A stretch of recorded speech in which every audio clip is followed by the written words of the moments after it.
विश्व में प्रथम अयोध्या नगरी अपने आप में हजारों लाखों कहानियाँ समेटे हुई है, जिसके बारे में लोग नहीं जानते हैं, जो साक्षात है, जो बहुत ज़्यादा प्रचलित हैं या जिनकी प्रतिदिन चर्चा होती है, लोग उन्हीं के बारे में जान पाते हैं।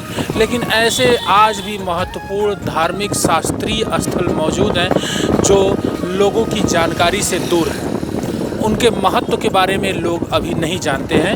उसी क्रम में आज हम एक ऐसे स्थल के बारे में बताने वाले हैं। अयोध्या से 12 किलोमीटर की दूरी पर नरकुंड स्थापित है। यह नरकुंड नरियावा गांव में मौजूद है, जो अयोध्या से 12 किलोमीटर दूर पर मौजूद है। यह तप स्थली है, लोगों के तप करने के लिए प्रसिद्ध शांत प्रिय स्थल है। आज यह प्रशासन की उपेक्षा का शिकार हो गया है। प्रशासन इस पर ध्यान नहीं दिया रहा है, इसके सौंदर्यीकरण पर कार्य नहीं हो रहा है, लेकिन इसकी प्राचीन महत्वता आज भी मौजूद है। स्कंद पुराण के अनुसार नरकुंड, नर और कुंड दो शब्दों से मिलकर के बना है। नर माने मानव, मनुष्य, कुंड यानी जलाशय, तालाब। एक ऐसा तालाब, एक ऐसा जलाशय जहाँ व्यक्ति जाकर के स्नान करता है और वह उम्मीद रखता है कि उसके सभी कष्ट और पाप दूर होंगे। स्कंद पुराण में यह वर्णित है कि नरकुंड में जो व्यक्ति स्नान करता है, जघन्यतम से जघन्यतम अपराध किया हो, पाप किया हो, उसके ऊपर गौ हत्या जैसे अपराध का बोझ हो, यदि वह व्यक्ति वहाँ जाकर के स्नान करता है तो सभी पापों से मुक्त हो जाता है, सभी दुर्बुद्धियों से, सभी विकारों से उसे मुक्ति मिलती है।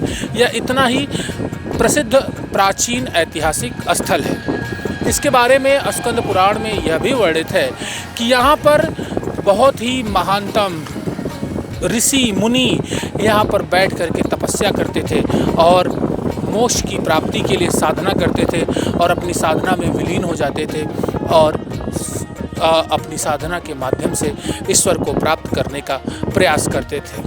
ये इतना प्रिय शांतपूर्ण जगह है कि आप यहाँ पर बैठेंगे तो आपको पक्षियों की चहचहाहट, तालाब में बह रहे जल की खरखराहट और पत्तों के द्वारा पेड़ के पत्तों के हिलने की आवाज़ आपको सुनाई देगी।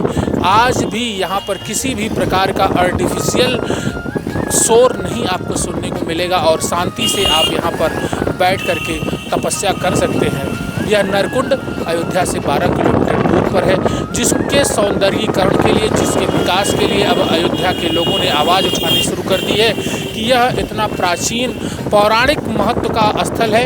अब सरकार को, अयोध्या जिला प्रशासन को इसके विकास, इसके सौंदर्यीकरण पर ध्यान देना चाहिए, कार्य करना चाहिए और लोगों को जागरूक करना चाहिए कि जिससे लोग यहाँ पर पहुँचे और इसके महत्वता को समझें।